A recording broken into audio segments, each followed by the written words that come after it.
Graça e paz, seja bem-vindo a mais uma lição da carta de Paulo aos Efésios. Na lição anterior, estudamos a batalha espiritual. Paulo nos informou que existe uma luta que só pode ser discernida espiritualmente. Nós vimos naquela ocasião a missão da igreja. Vimos também qual é o inimigo, quem é este inimigo e como este inimigo age. Estudamos também o local onde esta batalha ocorre, o terreno em que esta luta está sendo travada. Em Efésios, capítulo 5, verso 12, lemos: porque a nossa luta não é contra o sangue e a carne. Vemos nesse versículo que Paulo nos informa a existência de uma batalha espiritual. Também estudamos os fatores de decisão para esta batalha: a missão, o inimigo, o terreno. E qual é a nossa missão?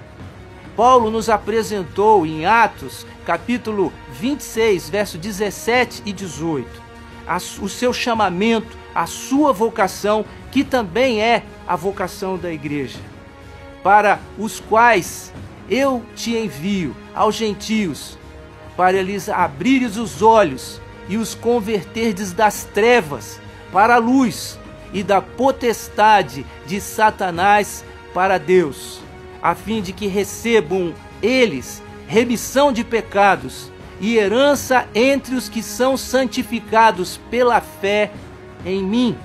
Esta é a missão também da igreja. Vimos que Paulo nos informa que não podemos ignorar a existência desse inimigo. Em 2 Coríntios, capítulo 2, verso 11, Paulo diz: para que Satanás não alcance vantagem sobre nós, pois não lhe ignoramos os desígnios, as suas intenções. Em Efésios, capítulo 6, verso 12, nós lemos: porque a nossa luta não é contra o sangue e a carne, e sim contra os principados e potestades, contra os dominadores deste mundo tenebroso, contra as forças espirituais do mal nas regiões celestes. Estudamos quem é o inimigo. Ele é astuto, organizado, poderoso, numeroso, tenebroso, espiritual e maligno. Mas também estudamos como este inimigo age. Ele é a serpente astuta. Em 2 Coríntios 11, verso 3, é um enganador astuto. Ele é o leão devorador. Em 1 Pedro, capítulo 5, verso 8, é um destruidor oportunista. Ele é o grande dragão. Em Apocalipse 12, verso 9, um perseguidor feroz. Ele é a ave arrebatadora. Em Mateus 13, capítulo 13, versículo 4 e 19, ele é um subtrador furtivo. Ele é o semeador inimigo, em Mateus 13, verso 25 a 39, um sabotador maligno. Ele é um valente bem armado, em Lucas, capítulo 11, verso 21 e 22, um sequestrador possessivo. E ele também é um anjo de luz disfarçado, 2 Coríntios 11, versos 13 e 14, um falsificador dissimulado. Estudamos também o terreno onde ocorre essa batalha, nas regiões celestes. É o lugar de onde procedem as bênçãos espirituais, em Efésios capítulo 1, verso 3. É o lugar do trono de Deus e de Cristo, Efésios capítulo 1, verso 20. É um lugar acessível aos crentes, Efésios capítulo 2, versos 5 e 6. E por fim, é o lugar de batalha espiritual, Efésios capítulo 6, verso 12. E sim, contra os principados e potestades, contra os dominadores deste mundo tenebroso, contra as forças espirituais do mal nas regiões celestes. Nesta lição, estaremos estudando os meios que dispomos para vencer esta luta espiritual. E que meios temos para enfrentar esta batalha espiritual? Paulo, no verso 10 do capítulo 6, nos apresenta: quanto ao mais, sede fortalecidos no Senhor e na força do seu poder. Para enfrentar um inimigo espiritual, precisamos de armas espirituais. Em Efésios capítulo 3, versos 16, Paulo já nos havia dito e orado por nós, para que vos conceda que sejais fortalecidos com poder, mediante o seu Espírito no homem interior. O primeiro meio de que dispomos é o fortalecimento na força do poder do Senhor. No verso 11 ele prossegue dizendo: revesti-vos de toda a armadura de Deus, para poderdes ficar firmes contra as ciladas do diabo. Ele nos apresenta o segundo recurso, a armadura de Deus. E nós devemos vestir toda a armadura de Deus para estar completamente protegidos e ficarmos firmes contra as ciladas do inimigo, não dando lugar ao diabo. No verso 13, Paulo prossegue dizendo: portanto, tomai toda a armadura de Deus, para que possais resistir no dia mau, e depois de terdes vencido tudo, permanecer inabaláveis. Precisamos de toda a armadura de Deus, da firmeza para resistir o dia mau e permanecer inabaláveis depois de termos vencido tudo. Tiago 4,7 diz: sujeitai-vos, portanto, a Deus, mas resisti ao diabo, e ele fugirá de vós. E Paulo prossegue nos apresentando a lista de equipamentos desta armadura que nós devemos vestir. No verso 14 ele diz: estai, pois, firmes, cingindo-vos com a verdade. Paulo vai utilizar o exemplo da armadura romana e ele vai aproveitar para simbolizar verdades espirituais. O primeiro equipamento é cingirmos com a verdade.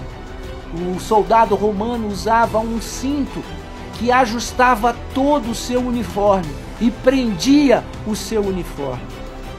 É importante que não é possível viver o evangelho na hipocrisia e na mentira.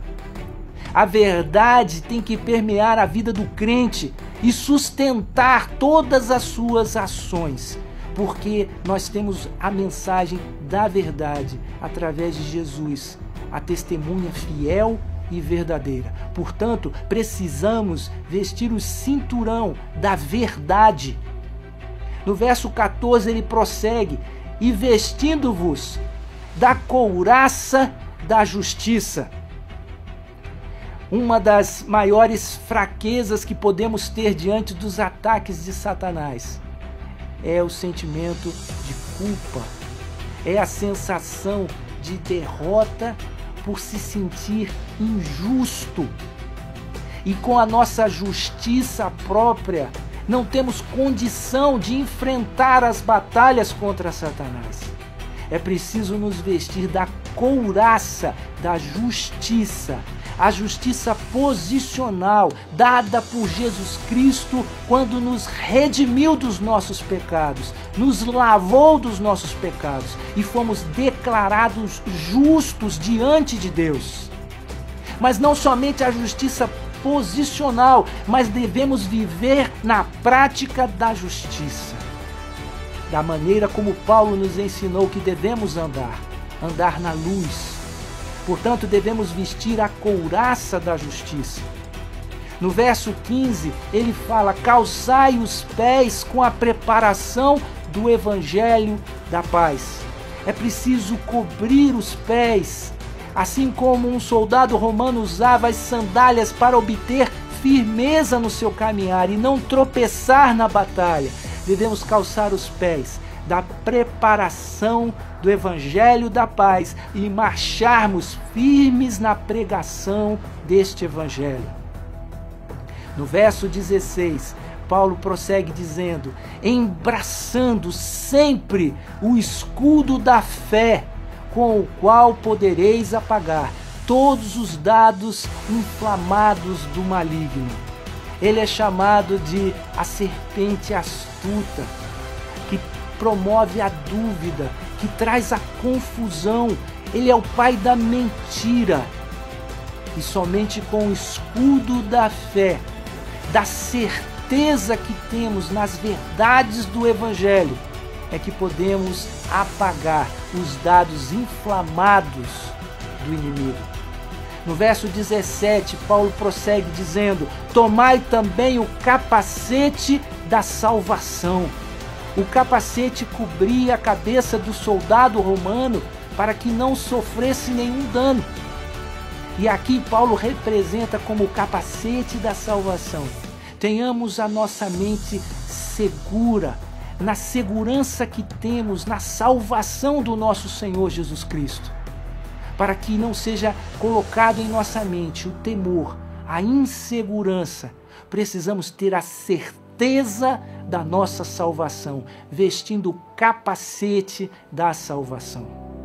No verso 17, Paulo acrescenta o último instrumento desta armadura, e a espada do Espírito, que é a palavra de Deus.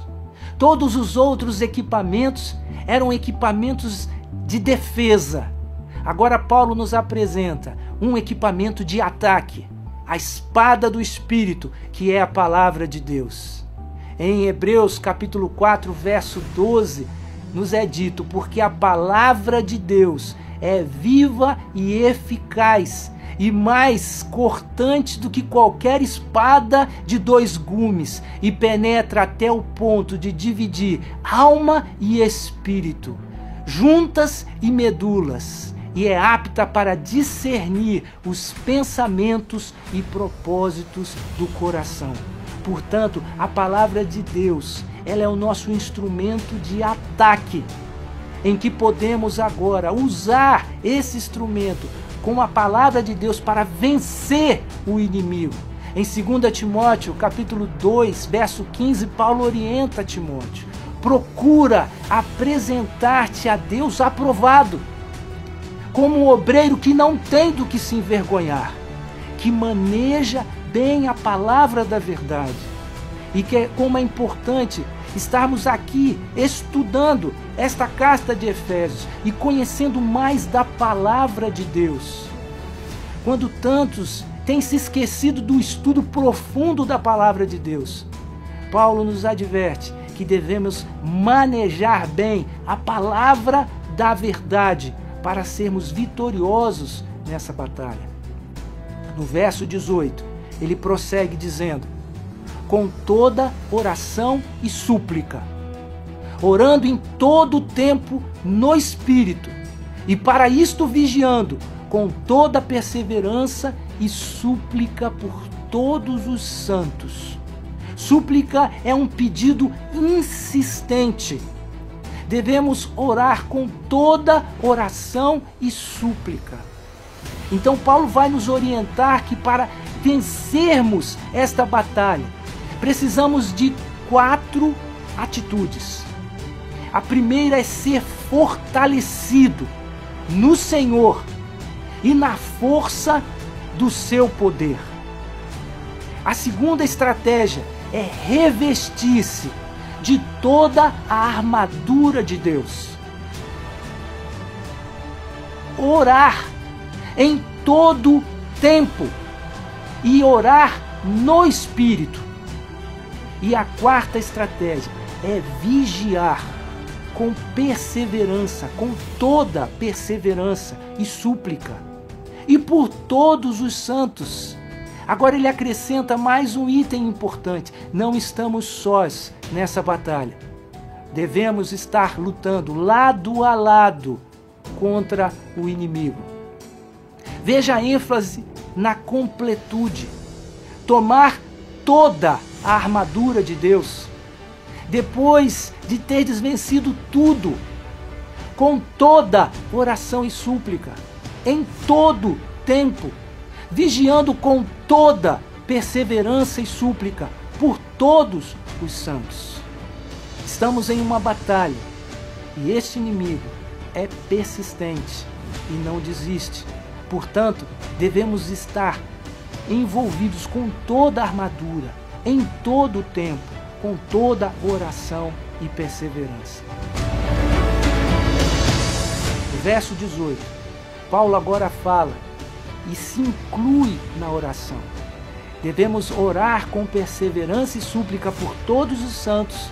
E agora Paulo acrescenta: e também por mim. E Paulo faz um pedido de oração à igreja de Éfeso. Na primeira oração de Paulo, vimos Efésios capítulo 1, verso 15 a 23, Paulo pediu por iluminação, para que a igreja conhecesse o propósito de Deus, o poder de Deus e a supremacia de Cristo. No seu segundo pedido de oração, Paulo, em Efésios capítulo 3, 14 a 21, pediu a Deus a capacitação dos membros da igreja de Éfeso, para que fossem fortalecidos no poder do Espírito, para que fossem santificados pela habitação de Cristo, para que eles fossem aprofundados no amor, tivessem compreensão do amor de Cristo e conhecimento do amor de Cristo. E agora, qual é o pedido que Paulo faz à igreja de Éfeso? Ele que está preso numa prisão romana, será que ele iria pedir por livramento para que fosse solto da prisão por alguma necessidade material que tenha? Mas o pedido de Paulo, no verso 19 é: e também por mim, para que me seja dada no abrir da minha boca a palavra. Paulo pede, neste pedido de oração, a inspiração da palavra, para com intrepidez fazer conhecido o mistério do Evangelho. Paulo pede a intrepidez para divulgar o mistério do Evangelho. No verso 20, pelo qual sou embaixador em cadeias, para que em Cristo eu seja ousado para falar como me cumpre fazê-lo. Paulo pede ousadia para pregar. No verso 21, ele diz: e para que saibais também a meu respeito e o que faço, de tudo vos informará Tíquico, o irmão amado e fiel ministro do Senhor. Foi para isto que eu vou enviei, para que saibais a nosso respeito e ele console o vosso coração.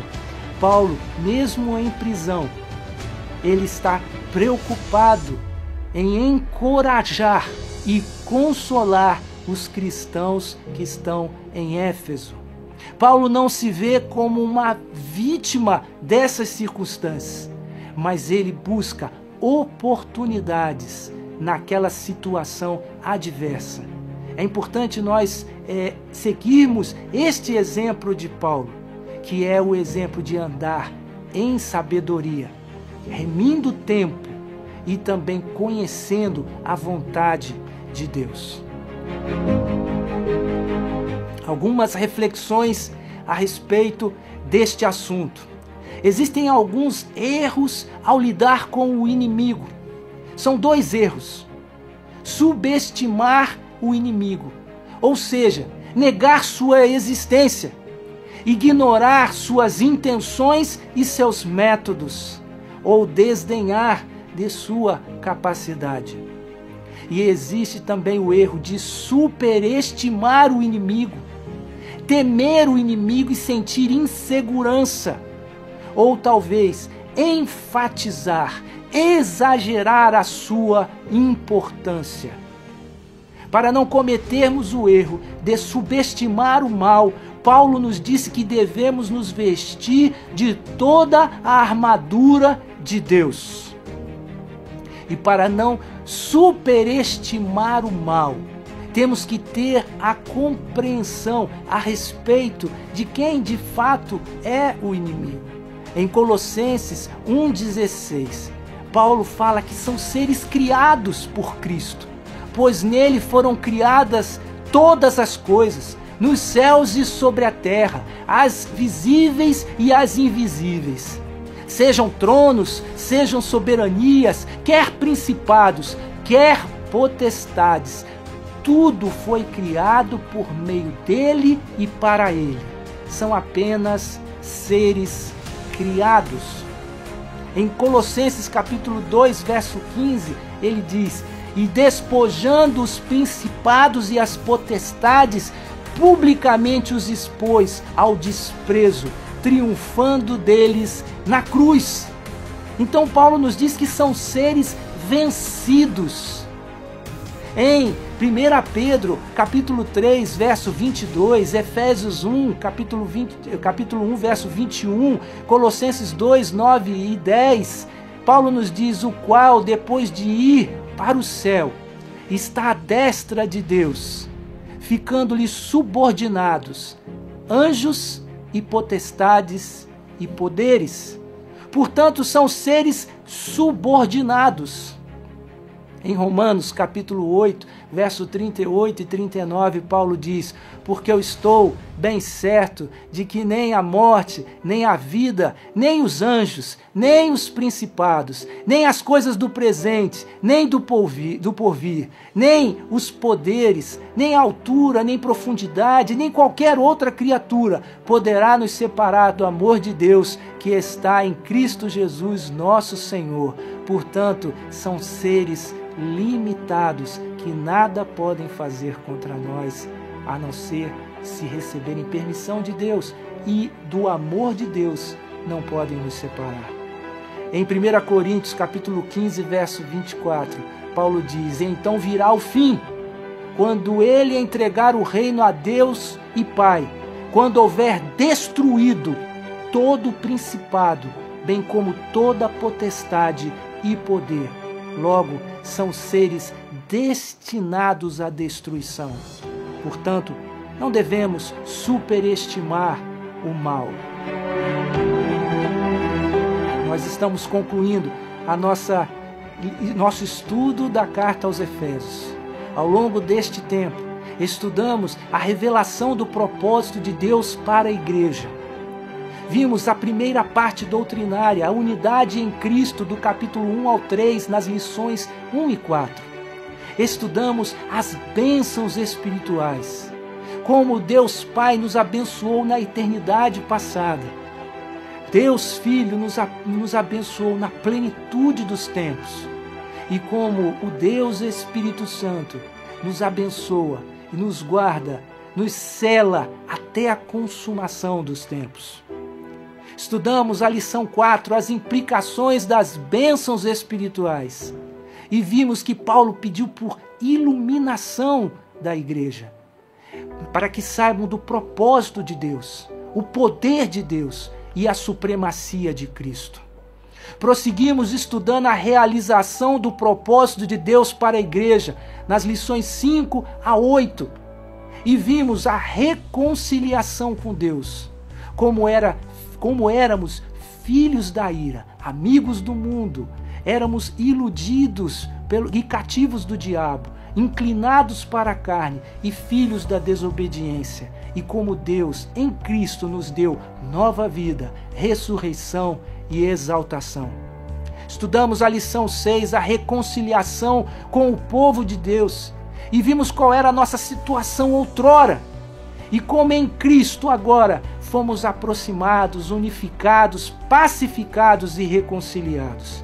Assim, já não somos estrangeiros, mas somos cidadãos, temos filiação, somos edificados e somos habitados por Deus. Estudamos na lição 7 a revelação do mistério de Deus e vimos que em Cristo somos co-herdeiros, temos os mesmos direitos, somos membros do mesmo corpo, temos uma mesma natureza e somos coparticipantes, gozamos das mesmas promessas. O mistério da igreja, a multiforme sabedoria de Deus. Estudamos a lição 8, a plenitude de Deus, o segundo pedido, a segunda oração de Paulo, pedindo por capacitação para sermos fortalecidos no Espírito Santo, habitados por Cristo, que tivéssemos o aprofundamento no amor, compreendendo o amor de Cristo e conhecendo este amor. Depois estudamos a prática do propósito de Deus pela igreja. Esta segunda parte da carta aos Efésios é uma parte prática, a unidade no corpo de Cristo, do capítulo 4 ao 6. E vimos isso nas lições 9 a 13. Na lição 9, estudamos na igreja local como andar em dignidade, preservando a unidade, operando em diversidade e crescendo em cooperação. Estudamos as lições 10 e 11, praticando a vontade de Deus na vida moral, e aprendemos como era o andar sem Deus, como que nós devemos nos despojar do velho homem e nos revestir do novo homem. Aprendemos como andar em amor, andar na luz, em sabedoria e no Espírito. Estudamos na lição 12 os relacionamentos, o princípio da sujeição no relacionamento entre mulheres e maridos, filhos e pais, servos e senhores.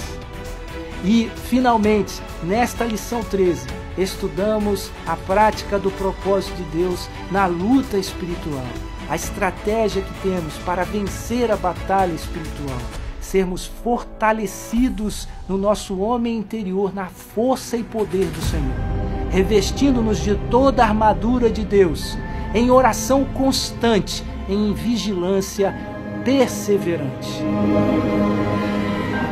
Ao passarmos por todos esses assuntos na carta de Paulo aos Efésios, estudamos a revelação do propósito de Deus para a igreja e vimos como tudo isso converge para Cristo. Estudamos a realização do propósito de Deus para a igreja ao longo da história e também tudo converge para Cristo.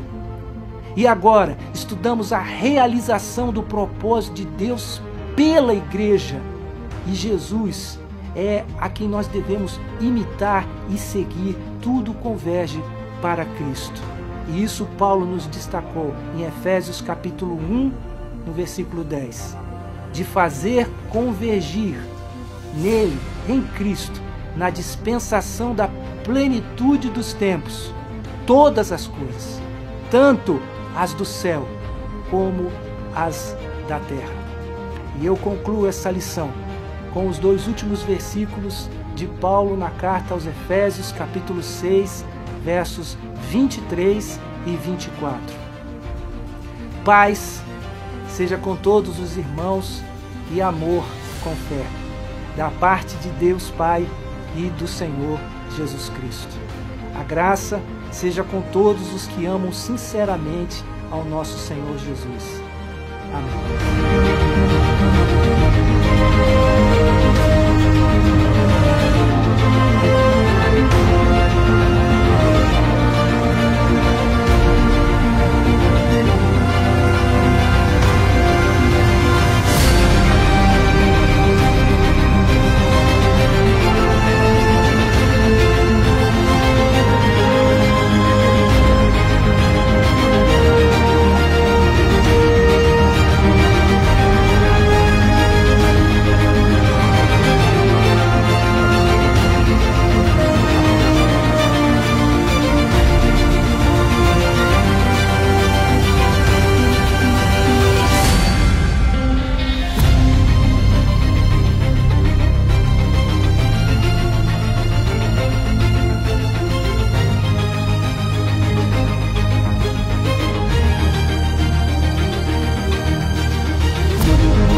Senhor.